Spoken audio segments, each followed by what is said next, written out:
तो बच्चों, last video में मैंने आपको हीट इंजन डिटेल में एक्सप्लेन किया था।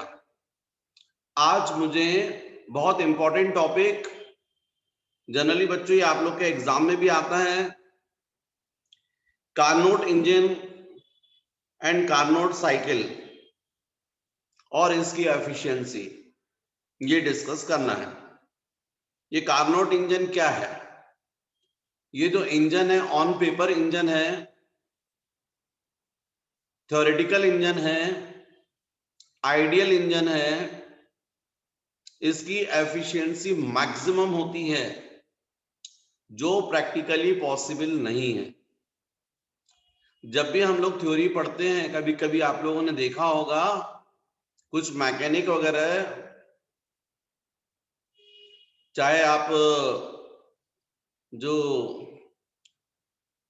व्हीकल्स वगैरह के मैकेनिक हो या फिर और भी दूसरी चीजें, तो जनरली बोलते नहीं वो आप लोग की बुक में ऐसा है, बाकी ऐसा नहीं होता। या कुछ लोग बोलते हैं ये तो किताबी ज्ञान है, प्रैक्टिस में ऐसा नहीं होता। एक्चुअली में सारी बातें गलत हैं। बोलते हैं ना कि ईमानदार होना चाहिए, सच बोलना चाहिए, और बोलते हैं ये किताबी ज्ञान है, ऐसा प्रैक्टिकली नहीं होता, झूठ बोलना पड़ता है। एक्चुअली में जो झूठ बोलना पड़ रहा है, चोरी करना पड़ रहा है, बेईमानी है, ये सब एरर्स हैं। यदि ये एरर्स ना हो, थ्योरी यदि 100% फॉलो की जा रही हो, यदि सारे लोग ईमानदार हो जाएं, सारे लोग जो हैं झूठ ना बोलें, तो नो डाउट पूरी सोसाइटी जो है 100% आइडियल हो जाएगी। तो ये सब जो है बेमानी है, एरर्स हैं, ये फिजिक्स की लैंग्वेज में एरर्स है। ऐसा ही एक्चुअली में कार्नोट ने भी इंजन सोचा हुआ, जो थ्योरेटिकल इंजन है, जिसकी एफिशिएंसी 100% होती है, पर प्रैक्टिस में ये पॉसिबल नहीं हो पाता, क्योंकि वो उसने जो इंजन सोचा है वो ऐसा इंजन सोचा है जिसमें फ्रिक्शन नहीं है, फ्रिक्शनलेस। लेकिन प्रैक्टिस में फ्रिक्शन होता है। पर आप देखिए पुराने समय के जो व्हीकल्स हैं और अभी जो प्रेजेंट के व्हीकल्स हैं, इनमें फर्क है।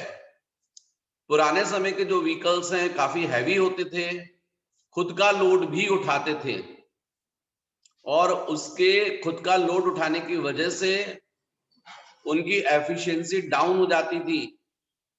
जो उनको पेट्रोल और डीजल लगता था, वो खुद का लोड उठाने के लिए भी लगता था। बाद में धीरे धीरे प्रैक्टिस में ऐसे इंजन आए जो सब लाइट हैं, जिनकी बॉडी काफी लाइट रहती है। उसके लिए जो बॉडी है वो फाइबर वगैरह की बनाने लग गए हैं, पिस्टन्स वगैरह काफी स्मूथ हैं, और फ्रिक्शन जो है वो काफी रिड्यूस किया गया, और इस तरीके से एफिशिएंसी बढ़ी है। तो अभी प्रेजेंट में जो इंजन्स हैं उनका एवरेज भी बढ़ा है, मतलब वो ज्यादा आउटपुट देते हैं, ज्यादा वर्क करते हैं। कंपैरेटिवली जितना हम उनको फ्यूल देते हैं उसके कंपेयर में, यदि मान लीजिए 100 जूल एनर्जी हम प्रोवाइड कर रहे हैं फ्यूल के फॉर्म में, तो पहले यदि वो 40 जूल वर्क दे पाते थे, तो अब 70% जो है वर्क देने लग गए। तो इस तरीके से धीरे धीरे हम लोग थ्योरी के क्लोज जा रहे हैं। तो कार्नोट ने जो इंजन प्रोवाइड किया, ऐसा इंजन इमेजिन किया जिसकी एफिशिएंसी 100% है, आइडियल इंजन बोलते हैं इसलिए। तो बच्चों, Carnot engine is a reversible engine having maximum efficiency, but it cannot be realized in practice.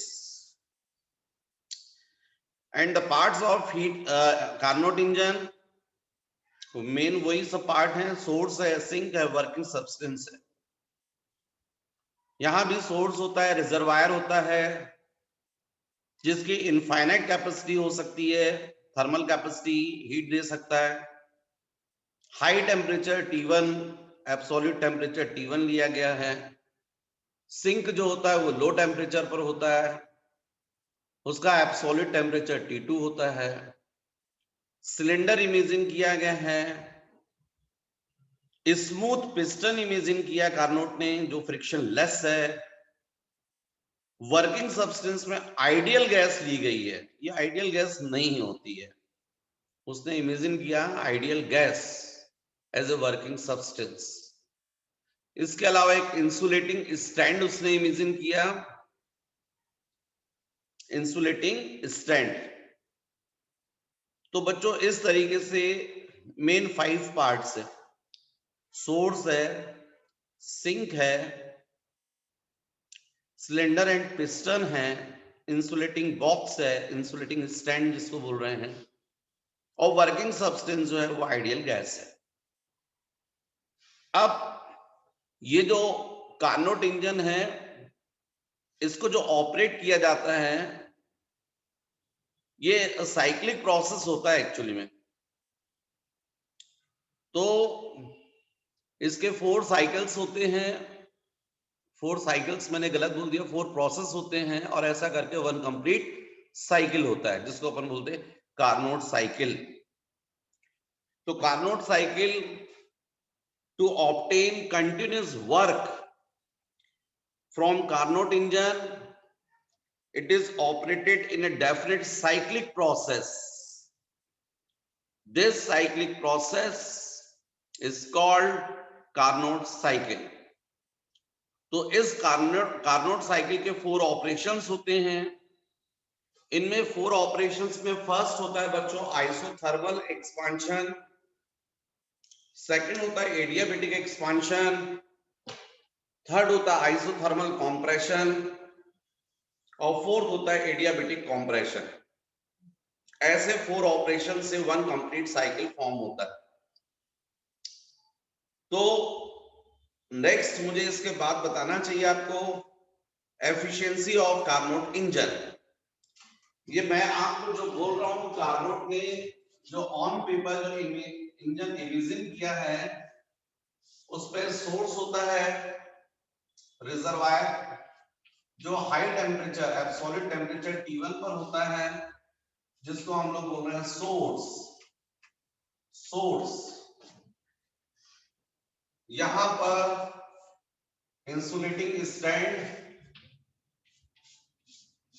ये होता है इंसुलेटिंग स्टैंड,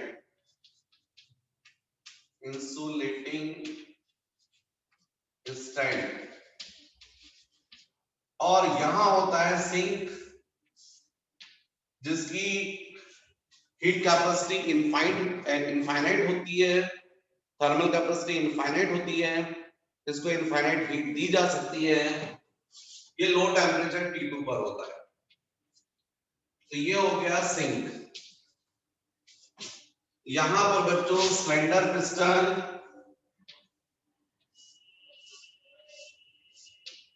और इस पिस्टन के साथ क्रैंक रॉड, और इसी क्रैंक रॉड के साथ में व्हील अटैच रहता है,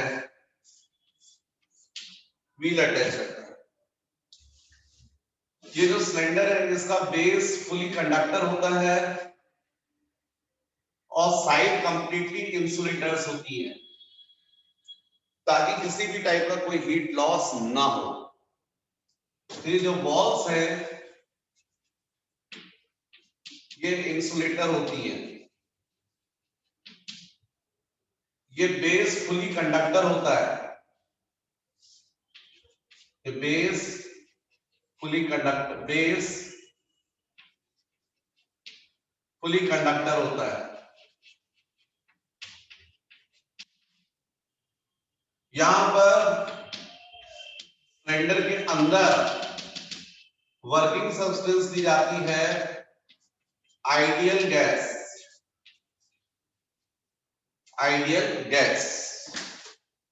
यह है कार्नोट इंजन।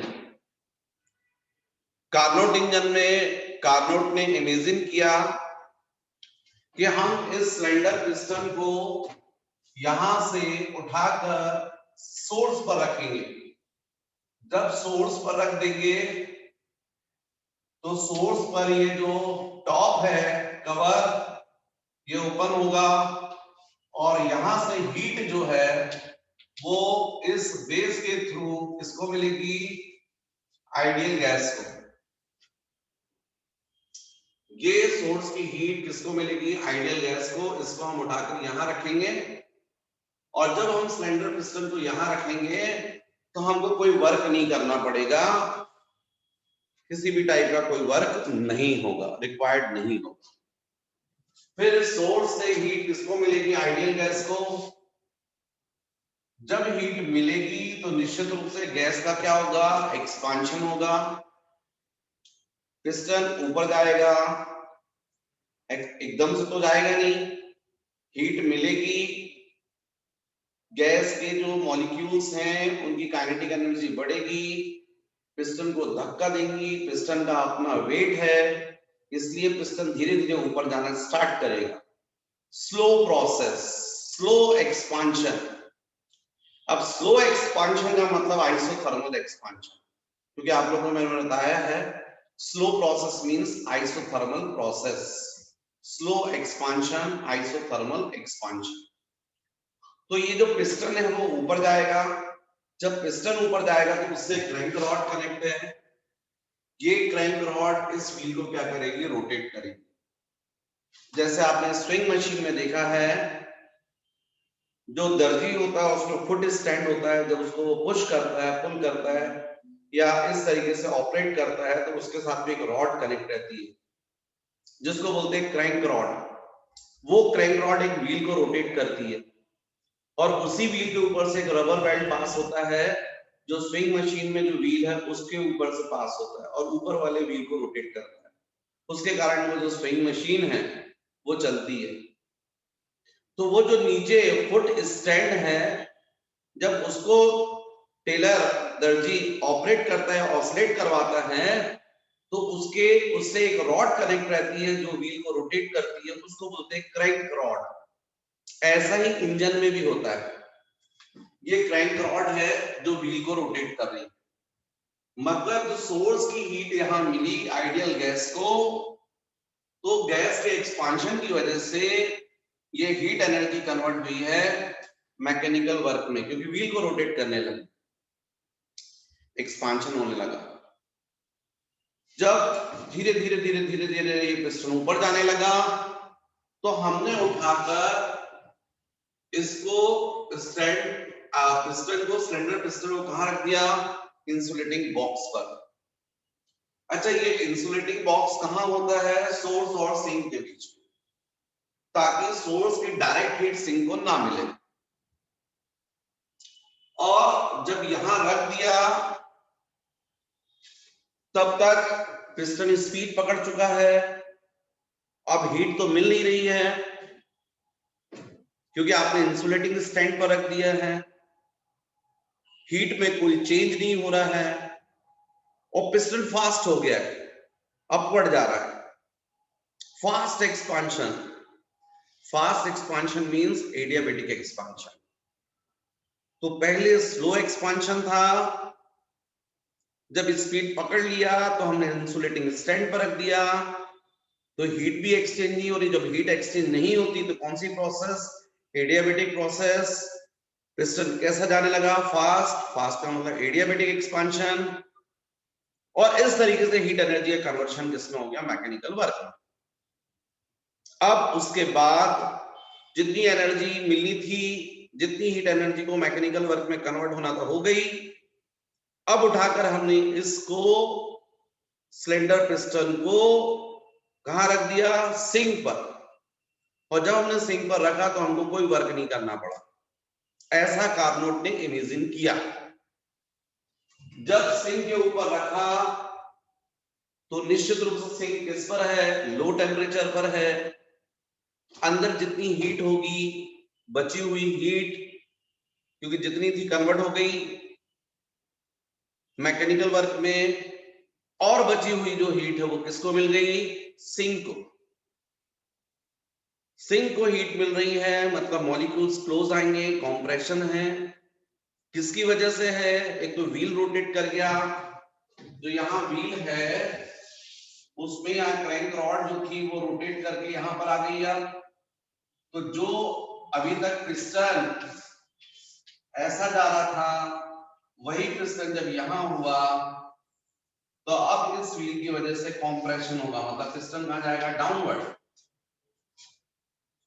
एकदम से तो नहीं जाएगा, बहुत एनर्जी थी तो इसलिए धीरे धीरे नीचे जाएगा, धीरे धीरे compression, slow compression. Slow compression का मतलब आइसोथर्मल कंप्रेशन।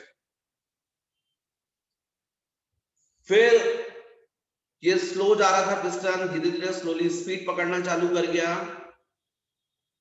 पिस्टन डाउनवर्ड जा रहा, गैस कंप्रेस हो रही और फिर स्पीड पकड़ ली, और जैसे स्पीड आई हमने उठाकर इस पिस्टन को फिर कहां रख दिया, इंसुलेटिंग स्टैंड पर। अब हीट एक्सचेंज नहीं हो रही है, हीट कांस्टेंट है, लेकिन फास्ट कंप्रेशन स्टार्ट हो चुका है पिस्टन के वेट की वजह से। यदि हीट एक्सचेंज ना हो और फास्ट प्रोसेस है तो ऐसी प्रोसेस को अपन बोलते हैं एडियाबेटिक प्रोसेस। और चूंकि ये कंप्रेशन हो रहा है इसलिए इसको बोलेंगे एडियाबेटिक कंप्रेशन। इस तरीके से पूरा पिस्टन डाउनवर्ड आ गया, फिर उठाकर हमने फिर से सोर्स के ऊपर रख दिया, फिर से वहां वर्किंग सब्सटेंस ने हीट को एब्जॉर्ब किया, फिर वही पूरी की पूरी प्रोसेस।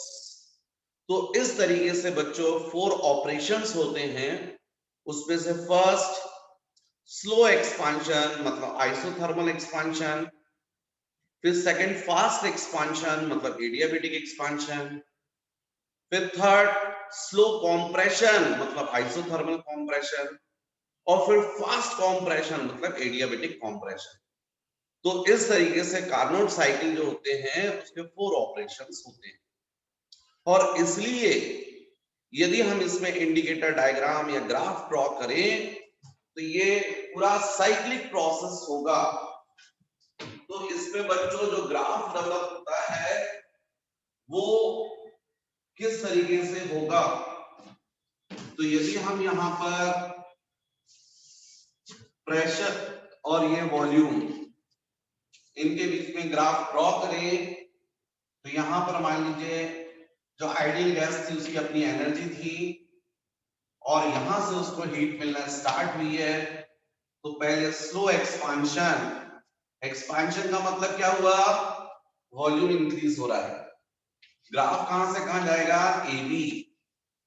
तो AB ग्राफ किस प्रोसेस में है, आइसोथर्मल एक्सपांशन। फिर नेक्स्ट उसके बाद फास्ट एक्सपांशन हुआ था जिसको हमने बोला एडियाबेटिक। आपको मालूम है एडियाबेटिक प्रोसेस में ग्राफ का स्लोप ज्यादा होता है इसलिए BC। फिर यहां पर जब पहुंच गया तो उसके बाद हमने कहां रखा, सिंक पर, तो इसलिए कंप्रेशन स्टार्ट हुआ तो वापस से कंप्रेशन, वॉल्यूम कम होना चालू हो गया, स्लो हुआ इसलिए आइसोथर्मल कंप्रेशन और इसलिए स्लोप कम है C2D। और फिर फास्ट कंप्रेशन एडियाबेटिक, तो वो D से वापस कहां पहुंच गया, ओरिजिनल स्टेट A पर। तो इस तरीके से 4 साइकिल्स ऑपरेट हुए।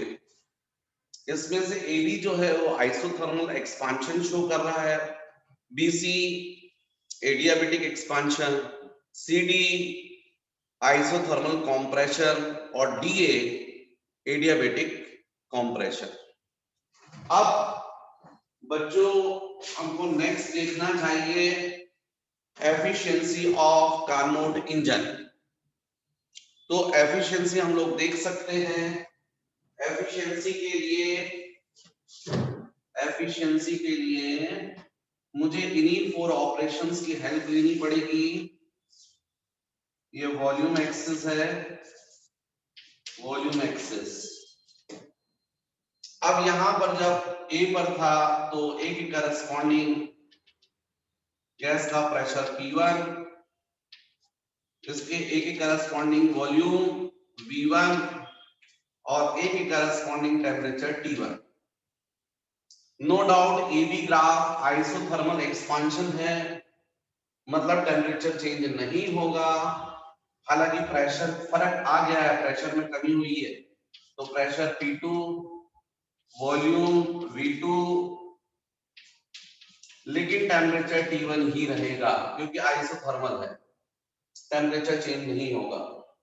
फिर B से C पर गए, ये कौन सा एक्सपांशन है? एडियाबेटिक, इसमें टेम्परेचर चेंज हो जाता है।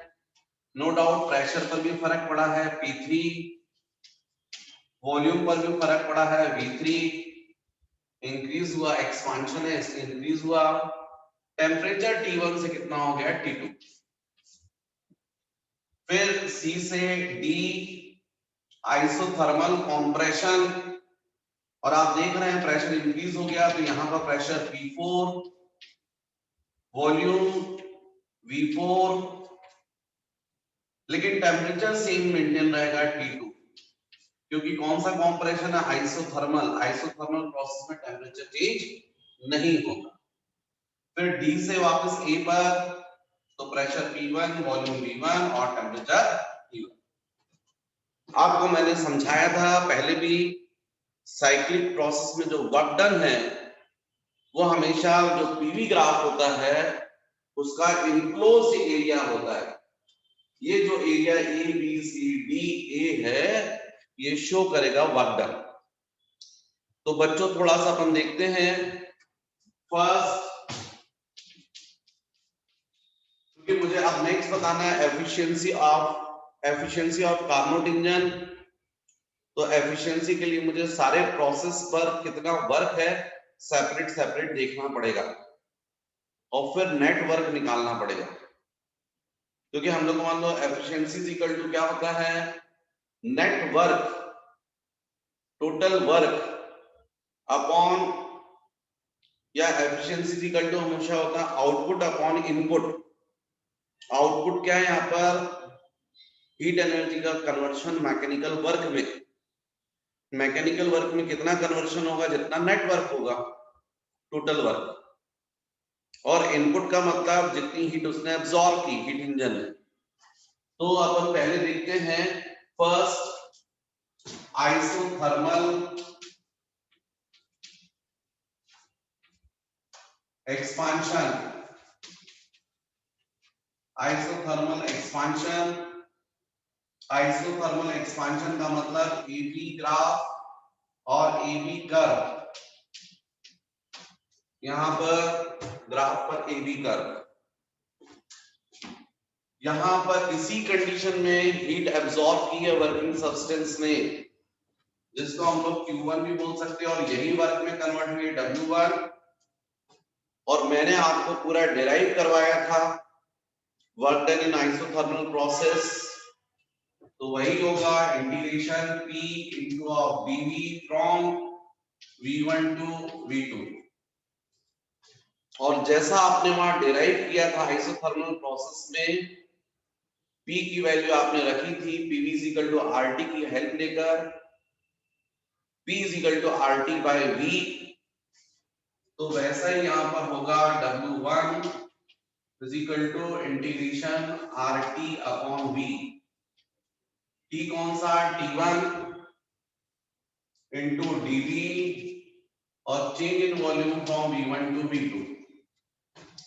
फिर आप लोग को याद है वहां पर W1 is equal to RT1 common निकल गया था, क्योंकि R भी कांस्टेंट है और टेम्परेचर T1 भी कांस्टेंट। इंटीग्रेशन 1 by V क्या होता है?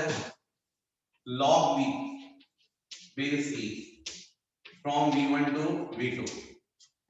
और इससे आपका W1 आया था RT1 log V2 minus log V1, जिसमें आपका फॉर्मूला अप्लाई हो गया था log m by n का, और उस बेसिस पर हो गया था log V2 upon V1 base E। ये आपका वर्क डन होगा इन आइसोथर्मल एक्सपांशन। और ये वर्क कितना होगा? तो यदि आप देखें A B C D यदि मैंने नेम दिया, उसके बाद A के नीचे इसको मैं बोल देता हूं E, B से यहां परपेंडिकुलर ड्रॉ किया उसको मैं बोल देता हूं F, C से जो परपेंडिकुलर उसको G, और D से जो परपेंडिकुलर उसको H। तो नो डाउट यहाँ पर वर्क डन जो आप बोल रहे हैं वो AB कर्व जो है वॉल्यूम एक्सिस से जितना एरिया कवर कर रहा है वो पूरा एरिया कितना रहेगा, A B F E is equal to area A B F E, ये पूरा एरिया रहेगा, वर्क डन शो करेगा इन आइसोथर्मल एक्सपेंशन। फिर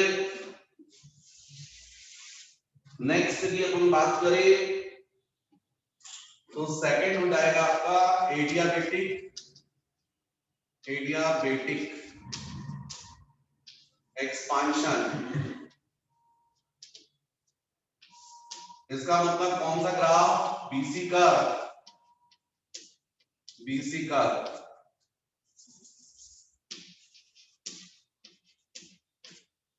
ग्राफ। तो बीसी ग्राफ आपको ये दिख रहा है और यहां पर आपको मालूम है work done W2 is equal to integration P into dV, कहां से कहां, फ्रॉम V2 टू V3, तो ये जाएगा V2 टू V3, ऐसा आ जाएगा। फिर W2 इज इक्वल टू, आपको याद होगा एडियाबेटिक प्रोसेस में जब हमने वर्क कैलकुलेट किया था तो हमने PV gamma is equal to K, Poisson's law की हेल्प ली थी और उससे पी की वैल्यू आई थी K upon V to the power gamma. तो यहां पर भी ऐसा जाएगा K upon V to the power gamma into dV. थोड़ा सा कुछ स्टेप्स में शॉर्ट चल रहा हूं, लेकिन इसी को डिटेल में मैंने एडियाबेटिक प्रोसेस में करवाया हुआ है, क्योंकि यहाँ पूरे 4 ऑपरेशंस हैं, तो बहुत डिटेल में करोगे तो आपका फिर पेपर कंप्लीट नहीं हो पाएगा और ये आता है एग्जाम में। तो अपन यहाँ डायरेक्ट स्टेप्स कर सकते हैं। तो PV gamma is equal to K, तो P is equal to K upon V to the power gamma, means W, अच्छा ये V2 टू V3, फिर ये W2 इज इक्वल टू, आप लोग को याद होगा कांस्टेंट के को बाहर निकाला, integration v to the power minus gamma हो जाएगा ये, तो इसका इंटीग्रेशन जाएगा v to the power minus gamma plus 1 upon minus gamma plus 1 from V2 to V3। फिर आपने इसमें लिमिट सब्स्टिट्यूट कर ली थी, तो k ये आ गया था V3 minus gamma plus 1 minus इसी v की जगह पर V2 minus gamma plus 1 upon denominator में माइनस गामा प्लस 1, या इसी को आप बोले माइनस 1 बाहर निकाल लें तो ये हो जाएगा गामा माइनस 1। ऐसा किया था आपने नहीं तो आप वो वीडियो देखिए पिछला जिसमें एडियाबेटिक प्रोसेस है। फिर इस k को अंदर मल्टीप्लाई करा तो W2 इज इक्वल टू, जब k को अंदर यहां मल्टीप्लाई करोगे तो k इंटू V3, या इस माइनस साइन को यहां पर कर दे तो k ये माइनस प्लस जाएगा और ये प्लस माइनस, तो k into V2 minus gamma plus 1 minus k into V3 minus gamma plus 1 upon gamma minus 1, क्योंकि मैंने न्यूमरेटर और डिनोमिनेटर दोनों को माइनस 1 से मल्टीप्लाई और डिवाइड कर दिया, तो मल्टीप्लाई की वजह से ये नेगेटिव पॉजिटिव हो गया और पॉजिटिव नेगेटिव हो गया, लेकिन डिनोमिनेटर का माइनस प्लस हो गया।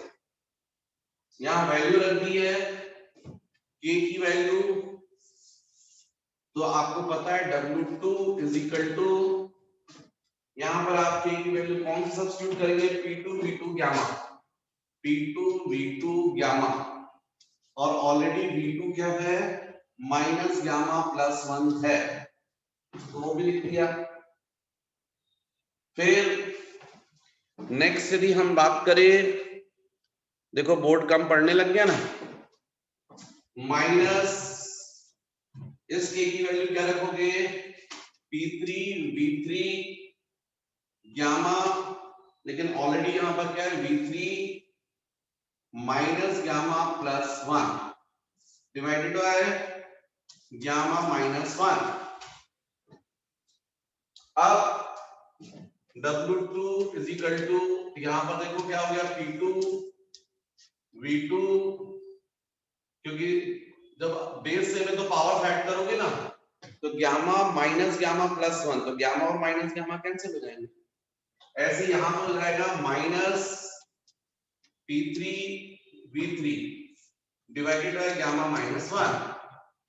तो W2 इज इक्वल टू, आप देखिए P2 V2 के करस्पॉन्डिंग टेम्परेचर क्या है, T1, और P3 V3 के करस्पॉन्डिंग टेम्परेचर क्या है, T2। तो इसलिए यहां पर आएगा RT1 minus RT2 upon gamma minus 1। तो W2 is equal to R into T1 minus T2 upon gamma minus 1।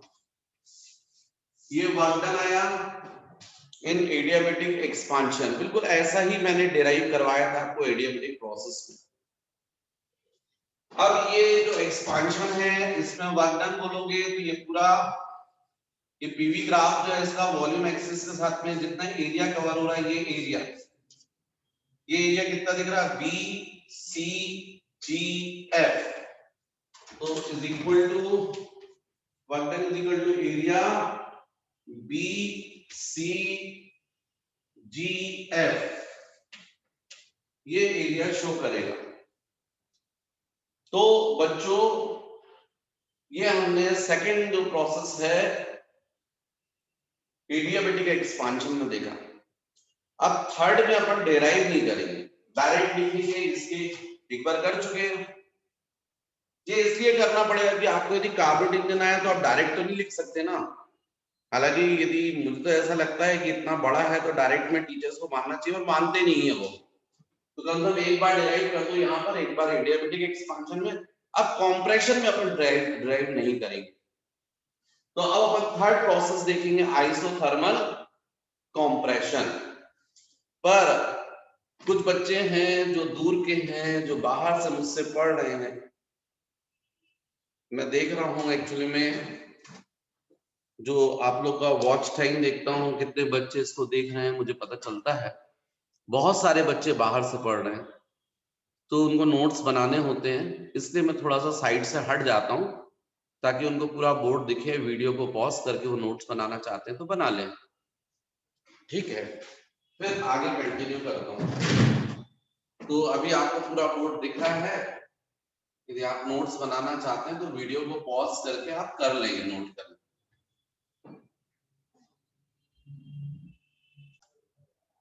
तो बच्चों यहां पर मैंने इतना किया, इसके बाद नेक्स्ट प्रोसेस क्या होगा आपका, आइसोथर्मल कॉम्प्रेशन, सीडी ग्राफ। मतलब पहले यहाँ वॉल्यूम V3 था और ये क्या हो गया V4। और आप लोग को याद है जो मैंने फर्स्ट कंडीशन में डिराइव किया W1 work done in isothermal expansion, उसमें ये वर्क था RT1 log final volume upon initial. तो जब हम आइसोथर्मल कॉम्प्रेशन लेंगे तो कौन सा ग्राफ, सीडी ग्राफ के ऊपर डिस्कस करेंगे। मतलब फाइनल वॉल्यूम V4 और इनिशियल वॉल्यूम क्या रहेगा, V3। तो ऐसा ही डिराइव होगा, लेकिन अब W3 वर्क बोलेंगे अपन। कॉम्प्रेशन है इसलिए नेगेटिव RT2, क्योंकि आपको दिख रहा है C से लेकर D तक टेम्परेचर T2 है, log final volume upon initial. जैसे यहाँ फाइनल अपॉन इनिशियल, वैसे V4 अपॉन V3। लेकिन इस नेगेटिव साइन की वजह से ये, यदि इसको सॉल्व करोगे तो जाएगा log V4 minus log V3, लेकिन जब माइनस साइन अंदर जाएगा तो log V4 जो है नेगेटिव जाएगा और log V3 पॉजिटिव। तो कुल मिलाकर यही चेंज हो जाएगा, log V3 minus log V4 बन जाएगा। मतलब log V3 अपॉन V4 बन जाएगा। log M minus log N होता है log M बाय N। तो ये ऐसा आ जाएगा। ये जो सीडी अपन ने कॉम्प्रेशन देखा, इसमें वर्क यदि बोलेंगे तो ये वाला एरिया, ये एरिया जो कि नेगेटिव एरिया कहलाएगा। पहले जब हमने एक्सपांशन में देखा था तो ए बी से लेकर पूरा ये एरिया कवर हुआ था, और बी सी के लिए तो ये पूरा एरिया कवर हुआ था कंप्लीट। लेकिन जब हमने सीडी लिया तो ये एरिया होगा जिसको हमको माइनस करना पड़ेगा, कंप्रेशन में है ना इसलिए। फिर जैसे मैंने ये W3 बताया है आपको, वैसे ही हमको वर्क कैलकुलेट करना पड़ता है एडियाबेटिक कंप्रेशन में, D से लेके DA का।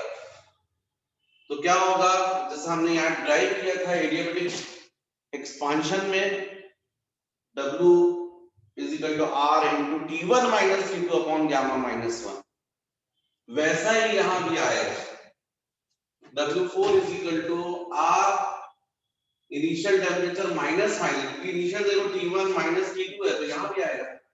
तो जब आप यहाँ बोल रहे हैं D से A तो इनिशियल टेम्परेचर T2 है और फाइनल कितना है T1, तो इसलिए हो जाएगा R into T2 minus T1 upon gamma minus 1, लेकिन चूंकि कॉम्प्रेशन का केस है तो नेगेटिव हो जाएगा साइन, ये माइनस साइन के अंदर गया तो ये T1 माइनस T2 वो सेम बन गया। ये कौन सा एरिया कवर करेगा, D से लेके A ग्राफ का वॉल्यूम एक्सिस के साथ में ये पूरा एरिया, और ये भी नेगेटिव रहेगा। लेकिन अब टोटल वर्क यदि अपन बोले तो W1 plus W2 plus minus W3 plus minus W4, क्योंकि W1 W2 एक्सपांशन वाले वर्क हैं जो पॉजिटिव होते हैं, और W3 और W4 कंप्रेशन वाले केस है जो नेगेटिव वर्क। तो टोटल वर्क के लिए आपको ऐसा कैलकुलेट करना पड़ेगा। जब आप ऐसा करेंगे तो आपको क्लियर दिख रहा है कि W4 और W2 इक्वल हैं, लेकिन एक पॉजिटिव और एक नेगेटिव एक दूसरे को कैंसिल कर देंगे, है ना, क्योंकि W इज इक्वल टू जाएगा W1 plus W2 minus W3 minus W4। अब इसमें से W2 और W4 कैंसिल हो जाएंगे क्योंकि ये न्यूमेरिकली आपको दिख रहा है इक्वल है। यहाँ भी R into T1 minus T2 upon gamma minus 1 वहां भी होगा। तो कुल मिलाकर जो आपको वर्क मिलेगा वो W1 minus W3 मिलेगा। ठीक है बच्चों, ये आई कंडीशन। मैं इसको वर्क को यहां नोट कर ले रहा हूं क्योंकि मुझे इसकी जरूरत पड़नी है, आपको भी समझ में आए। W1 is equal to R T1 log V2 upon V1 base E। तो इसको अलग करें यदि अपन, तो अब ये network W1 minus W2 W3, लेकिन अब यदि अपन एफिशिएंसी बोलते हैं तो efficiency is equal to net work upon Q1। Q1 क्या है, जो फर्स्ट प्रोसेस में हीट एब्जॉर्ब की थी और उसी की वजह से वर्क हुआ था, मतलब W1। तो इसीलिए efficiency is equal to W upon Q1 की जगह क्या जाएगा W1। अब यहां वैल्यू रख दीजिए, तो जब हम यहां वैल्यू रखेंगे तो efficiency is equal to W की जगह जाएगा W1 minus W3, W1 minus W3 upon W1 separate divide कर दोगे तो W1 upon W1 1 minus W3 upon W1 ऐसा आ जाएगा। अब efficiency is equal to 1 minus W3, ये है R T2 log V3 upon V4 base E, और W1 है बच्चों, ये लिखा हुआ है R T1 log V2 upon V1 base E।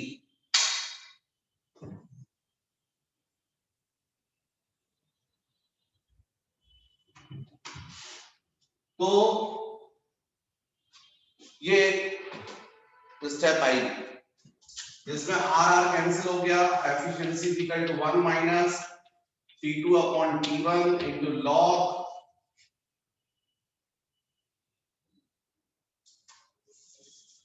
log V3 upon V4 base E divided by log V2 upon V1 base E, ये आ जाएगा।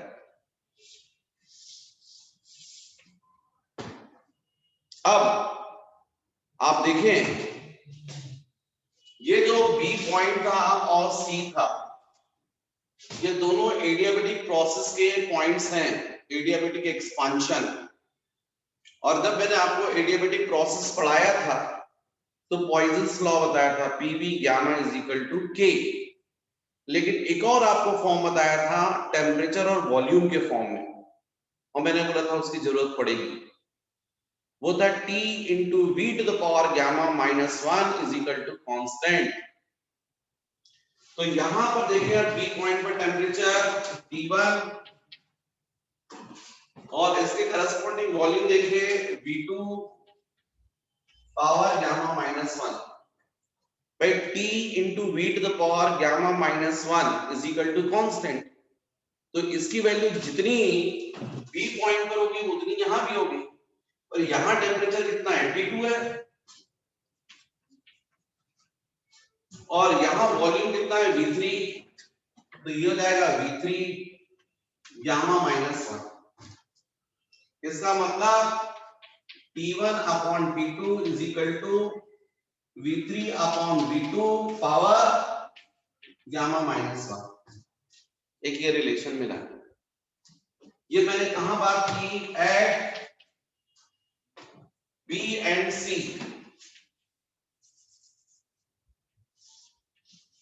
Eight B and C, क्योंकि B और C दोनों पॉइंट्स किस प्रोसेस में है, एडियाबेटिक एक्सपांशन, मतलब adiabatic process में।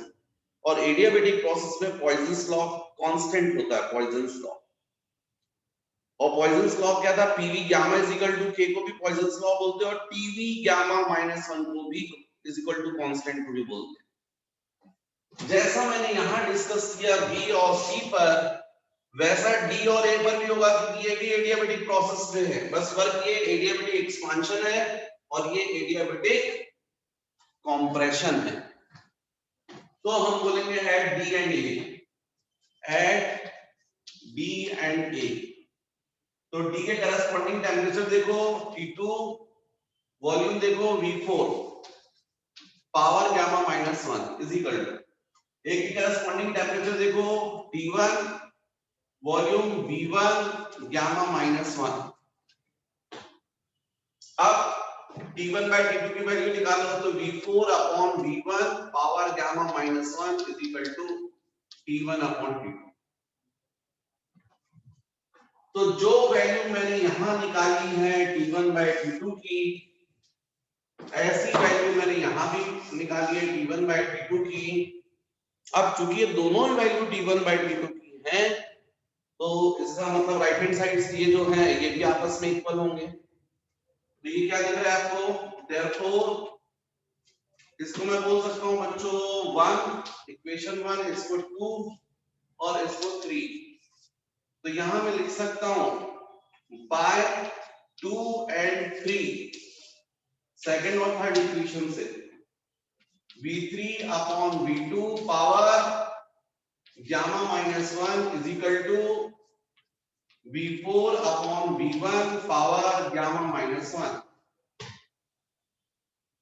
दोनों जो बेस है उनकी पावर्स इक्वल है और इक्वल का साइन भी है। इसका मतलब बेस भी इक्वल होना चाहिए, मतलब V3 upon V2 is equal to V4 upon V1। ये आ गया, क्रॉस मल्टीप्लाई करते हैं तो ये V3 upon V4 is equal to V2 upon V1 is equal to होता है बच्चों 1 अपॉन रो इस रो को बोलते हैं कंप्रेशन रेशियो। तो हम चाहे तो इक्वेशन 1 में वैल्यू रख सकते हैं, तो आपको दिखेगा यहां पर bye 1 eta is equal to 1 minus T2 upon T1 log V3 upon V4 की जगह 1 by rho base E log V2 by V1 की जगह V 1 by rho, क्योंकि V2 by V1 भी 1 by rho बेस E।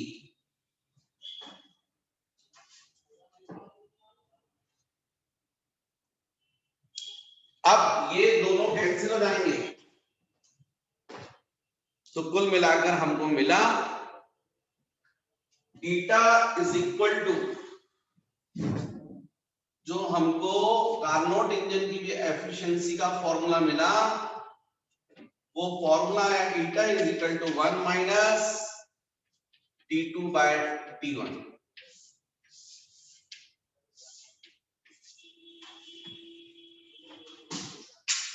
तो इस तरीके से बच्चों अपन ये फॉर्मूला ड्राइव करते हैं efficiency of Carnot engine. Carnot ji ने जो सिंक है उसका टेम्परेचर, एब्सोल्यूट टेम्परेचर एब्सोल्यूट 0 माना था। If T2 is equal to 0 Kelvin, then efficiency is equal to 1, और परसेंटेज जो बोलेंगे तो इसको 100%, मतलब कार्नोट इंजन की एफिशिएंसी 100% हो सकती है। कब? जब सिंक का टेम्परेचर कितना हो, एब्सोल्यूट 0। प्रैक्टिस में जो अपने पास में इंजन है, बाइक, स्कूटी, इसमें सिंक कहाँ है? एटमॉस्फेयर। मतलब एटमॉस्फेयर का टेम्परेचर कितना होना चाहिए? 0 केल्विन। 0 केल्विन मतलब -273 डिग्री सेल्सियस। अभी 0 कर देंगे टेम्परेचर तो पानी जम जाएगा। -10 में आप चिल्लाने लग जाओगे दहाड़ दहाड़ के कि बाप रे भयंकर भयंकर भयंकर खतरनाक ठंड लग रही है। -273 में तो खत्म, खून जम जाएगा, दुनिया खत्म हो जाएगी। प्रैक्टिकली पॉसिबल नहीं है 0 केल्विन, और इसीलिए इस इंजन को थ्योरेटिकल इंजन बोला गया है कि 100% तो एफिशिएंसी हो ही नहीं सकती है। उसको होने के लिए सिंक का टेम्परेचर कितना होना पड़ेगा? 0 kelvin, which is not possible. तो बच्चों फिर से मैं एक बार साइड से हट जाता हूं, बोर्ड के सामने से साइड में हो जाता हूं, है ना, मैंने शब्द गलत यूज किए थे, साइड से हट जाता हूं। साइड से हटने का मतलब तो बीच में आना होता है। एक्चुअली मैं बीच से हट जाता हूँ, साइड में आ जाता हूँ। आप वीडियो को पॉज कर लीजिएगा, रोक लीजिएगा और नोट्स जो है वो अपना बना लीजिएगा। तो बच्चों नेक्स्ट टॉपिक जो मुझे डिस्कस करना चाहिए आप लोगों से, वो है रेफ्रिजरेटर और हीट पंप। वाटर पंप तो आपको पता है, वाटर पंप क्या करता है? वाटर को फ्लो करवाता है, कहां से कहां? Low level to high level. Water normal condition में high level to low level आता है, उसके लिए पंप की जरूरत नहीं है, नेचुरल प्रोसेस है। आपने पानी गिराओगे नीचे जाएगा, लेकिन नीचे से भी पानी को ऊपर लाना है तो ये नेचुरल प्रोसेस नहीं है। इसके लिए आपको वर्क करना पड़ेगा। इसके लिए आपको कैसे वर्क करना पड़ेगा? इधर कुआं है, वेल, अब उसमें आपने बाल्टी में रस्सी बांधी और नीचे डाल दिया, फिर बाल्टी को आप खींच रहे हो ऊपर, वर्क कर रहे हो ना आप। एनर्जी प्रोवाइड करोगे तब वो वाटर नीचे से ऊपर आएगा, नहीं तो वाटर बोलेगा भैया हम अपनी इक्विलिब्रियम पोजीशन में है, हमारी पोटेंशियल एनर्जी मिनिमम है, हम क्यों ऊपर आए, हमको नहीं चाहिए ज्यादा एनर्जी। यदि आप ऊपर लाना चाहते हैं तो आपको एनर्जी प्रोवाइड करनी पड़ेगी, तब वो वाटर नीचे से ऊपर आएगा। दूसरा तरीका, पंप लगा दोगे तो भी तो आपको बिजली का बिल लगेगा। इलेक्ट्रिकल एनर्जी प्रोवाइड कर रहे हो, उस बिजली का आपको पैसा देना पड़ेगा, पैसे देने के लिए आपको मेहनत करनी पड़ेगी, कुल मिलाकर वर्क तो किया आपने, इनडायरेक्टली वर्क किया, तब जाकर वो वाटर लो लेवल से कहां पहुंचा, हाई लेवल पर। तो बिल्कुल ऐसा ही हीट के साथ भी होता है। हीट हमेशा कहां से कहां फ्लो करती है, high temperature to low temperature. यदि आपको लो से हाई पर करवाना है, फ्लो करवाना है, तो आपको वर्क करना पड़ेगा, मैकेनिकल वर्क, एनर्जी प्रोवाइड करनी पड़ेगी, तब जाकर हीट कहां पहुंचेगी, हाई टेम्परेचर वाली हॉट बॉडी की तरफ। इसीलिए हम इसको बोलते हैं रेफ्रिजरेटर को हीट पंप। अब मेरा क्वेश्चन तुमसे है कि रेफ्रिजरेटर देखा क्या, तो आप बोलोगे यस सर, रेफ्रिजरेटर किसने नहीं देखा। मैं पूछूंगा कैसा होता, तो बोले सर वो क्यूबाइड शेप का। बच्चों जो क्यूबाइड शेप का आप जो देख रहे हो ना, वो बॉक्स उसका नाम रख दिया है, एक्चुअली में वो रेफ्रिजरेटर थोड़ी है, वो एक्चुअली में सिंक है, जिसके अंदर आपने वो अपने सब मिठाई उठाई रखी हुई है, दूध वूध रखा हुआ ठंडा होने के लिए, आइसक्रीम बनाने के लिए रखा हुआ है, सब्जी रखी हुई है, फल रखे हुए हैं कि चलो और ठंडे रहें, वो सिंक है। उसके नीचे एक्चुअली में जो रखा है वो पंप है, कंप्रेसर। और बाहर जो आपका रूम है जिसमें ये रखा है वो सोर्स है। तो इसका मतलब जो रेफ्रिजरेटर, इसमें भी ये 3 पार्ट्स होते हैं, सोर्स, सिंक, वर्किंग सब्सटेंस। यहाँ वर्किंग सब्सटेंस जो होता है वो लिक्विड अमोनिया और फ्रियोन गैस होती है, जो आपने रेफ्रिजरेटर के पीछे पतली ट्यूब्स होती है उनमें फ्लो करती रहती है। मैं रेफ्रिजरेटर आपको पढ़ा रहा हूँ, हीट पंप एक्चुअली में जो अपना एयर कंडीशनर है, एसी, वो भी इसी कॉन्सेप्ट पर वर्क करता है। कमरे के अंदर यदि आप हो और उसमें इंडोर सेक्शन लगा हुआ है और बाहर आउटडोर, तो आप जो है वो मिठाई हो गए, रसगुल्ला, चमचम, जैसे फ्रिज के अंदर उसको ठंडा कर देना, वैसे आपको ठंडा किया जा रहा है। तो आप, ये जो रूम है वो रूम सिंक हो गया, यहां से हीट जो है वो सिंक एब्जॉर्ब करेगा, सॉरी, वर्किंग सब्सटेंस एब्जॉर्ब करेगा। ये लिक्विड अमोनिया, ये जो फ्रियोन गैस होती है बहुत ठंडी, ये एक्चुअली में ना हीट एब्जॉर्ब करती है। भाई आपके माथे पे झंडू बाम लगा दिया जाए, ठंडा लगता है कि नहीं? क्यों लगता है ठंडा? आपकी बॉडी में से हीट निकालता है वो, वेपोराइज होने के लिए। वेपोराइज होने के लिए उसको हीट चाहिए ना, तो आपकी बॉडी में से हीट निकालता है, तब वेपोराइज होता है। कुल मिला के आपको ठंडा लगता है क्योंकि हीट निकल गई आपकी माथे की। बस इसी कॉन्सेप्ट पर वर्क करता है। लिक्विड अमोनिया या फ्रियोन ऐसा ही करती है। फ्रिज के अंदर या रूम के अंदर जो एसी अपन लगाते हैं उसमें वो हीट एब्जॉर्ब करती है, गैस लेके जाती है बाहर, एग्जॉस्ट लगा रहता है वो बाहर निकाल देती है एटमॉस्फेयर में, वो हाई टेम्परेचर पर रहता है, सोर्स हो गया वो। तो बिल्कुल जैसा हीट इंजन है मैंने पढ़ाया, उसका अपोजिट डायरेक्शन में जो वर्किंग है वो रेफ्रिजरेटर, रिवर्सिबल इंजन, रेफ्रिजरेटर। तो व्हाट इज रेफ्रिजरेटर, यदि मैं आपसे बोलूं बच्चों व्हाट इज रेफ्रिजरेटर और हीट पंप, तो आप बोलेंगे रेफ्रिजरेटर और heat pump is a device which transfer heat from a body at lower temperature to the body at higher temperature. The device will transfer heat from cold body to hot body. अब बच्चों इसमें भी 3 parts होते हैं, source, sink, working substance. सब कुछ वही जैसा अपन ने इंजन में पढ़ा, ये सोर्स, ये वर्किंग सब्सटेंस, यहां पर सिंक,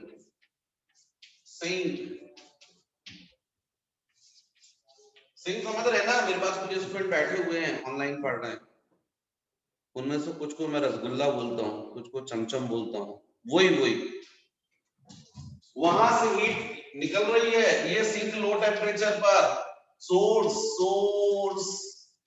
ये T1 सिंक लो टेम्परेचर पर, यहां से हीट आप निकाल रहे हो भाई, सिंक जो है उसमें से हीट निकाल रहे हो और टेम्परेचर कम हो जाएगा, एक तो ऑलरेडी लो टेम्परेचर तो और हीट निकलेगी लो टेम्परेचर पर, ऐसे नहीं जाएगी सोर्स पर, यहां से आपको क्या करना पड़ेगा, वर्क करना पड़ेगा, एनर्जी प्रोवाइड करनी पड़ेगी, तब ये जाकर सोर्स में पहुंचेगी, कितनी Q1,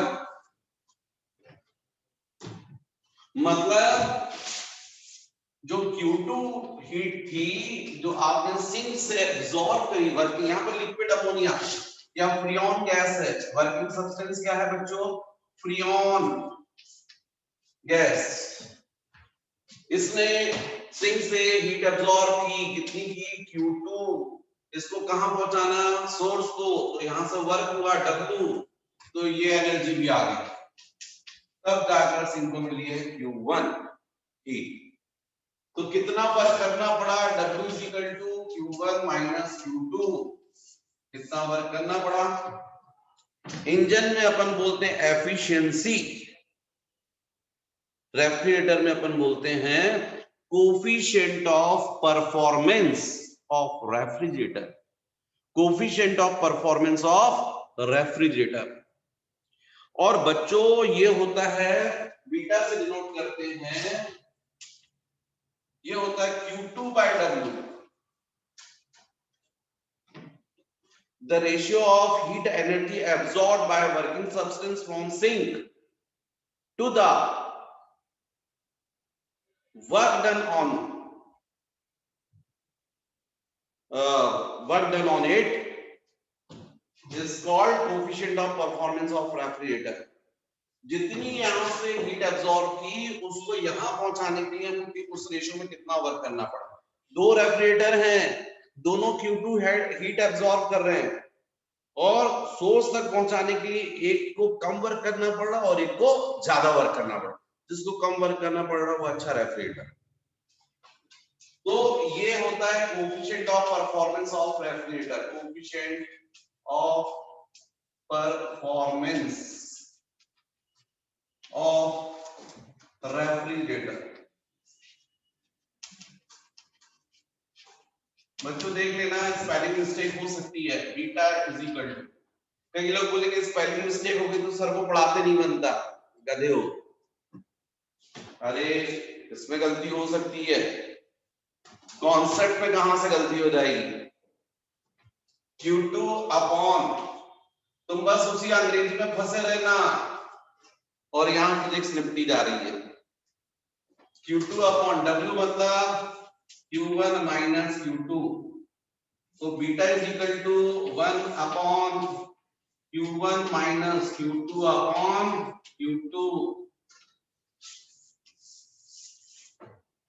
beta is equal to 1 upon, separate divide करो बच्चों इसको, Q1 upon Q2 minus 1, Q2 bye Q2 1 होता है ना, और हमको पता है Q is directly proportional to capital T, तो इसलिए beta is equal to 1 upon T1 by T2 minus 1, इसका मतलब beta is equal to, LCM ले लोगे तो T2 जाएगा, T2 ऊपर चला जाएगा, तो T2 upon T1 minus T2, इसको बोलते हैं बच्चों coefficient of performance of refrigerator. तो इस तरीके से समापन हुआ आपके थर्मोडायनेमिक्स का, ठीक है। तो बच्चों एक और बात, जब हम यदि बोले रिलेशन भी एक बनता है coefficient of performance of refrigerator और एफिशिएंसी के बीच, ये आपको याद करना चाहिए, ये रिलेशन है beta is equal to 1 minus eta upon eta. What is beta, what is eta, eta efficiency of engine, what is beta, coefficient of performance of refrigerator। अच्छा, एक लास्ट टॉपिक और है, क्योंकि आपने जीरोथ लॉ तो देखा है, फर्स्ट लॉ ऑफ थर्मोडायनेमिक्स का। फर्स्ट लॉ ऑफ थर्मोडायनेमिक्स में मैंने बताया del Q is equal to del U plus del W. इसके अलावा बच्चों बुक में लिखा सेकंड लॉ ऑफ थर्मोडायनेमिक्स। अब ये सेकंड लॉ ऑफ थर्मोडायनेमिक्स में दो अलग अलग स्टेटमेंट लिखे हैं। एक लिखा केल्विन प्लैंक्स स्टेटमेंट और एक लिखा क्लॉसियस स्टेटमेंट। ये कुछ नहीं है, केल्विन प्लैंक स्टेटमेंट जो है वो इंजन से रिलेटेड है और क्लॉसियस स्टेटमेंट जो है वो हीट पंप से रिलेटेड है। केल्विन प्लैंक स्टेटमेंट बोलता है it is impossible for A heat engine to convert entire amount of heat absorbed at constant temperature from a source to convert into work। Possible नहीं है कि पूरी की पूरी हीट जो सोर्स से एब्जॉर्ब की गई उसको किस में कन्वर्ट कर दे, मैकेनिकल वर्क में। मतलब किससे रिलेटेड बात हो गई, हीट इंजन से। मतलब कुल मिलाकर वो बोल रहा है आइडियल इंजन नहीं हो सकता भाई, पूरी हीट नहीं कन्वर्ट हो सकती। और क्लॉसियस जो है वो रेफ्रिजरेटर से रिलेटेड बात कर रहे हैं। वो क्या बोल रहे हैं देखो, it is impossible for a system to transfer heat from the body at high temperature to the body at from the body at lower temperature to the body at higher temperature without any external work done on the system by an external agency। भाई जब तक आप कुछ external work नहीं करेंगे तो cold body से hot body पर हीट ट्रांसफर नहीं की जा सकती। तो ऐसे ही तो समझाया था मैंने आपको। तो ये बच्चों थर्मोडायनेमिक्स आपका खत्म। ये बोर्ड से, ये सामने से मैं हट गया। वीडियो को रोको, नोट्स बनाओ, खुश रहो, खूब पढ़ो, खूब अपने ब्रेन को डेवलप करो। और इसी तरीके बहुत सारे बच्चे मेरे पास, पूरा पता है मुझे, 50% लोगों ने सब्सक्राइब किया है और 50% जो है विदाउट सब्सक्राइब किए मेरे पास पढ़ रहे हैं। मेरे पास पूरी इंफॉर्मेशन है। ठीक है, आप खुश रहें। आपको लगता है कि चैनल को ज्यादा पॉपुलैरिटी ना मिले इसलिए आप सब्सक्राइब नहीं कर रहे हैं, बहुत अच्छी बात है, पर आप अच्छा पढ़ें। चलिए ठीक है।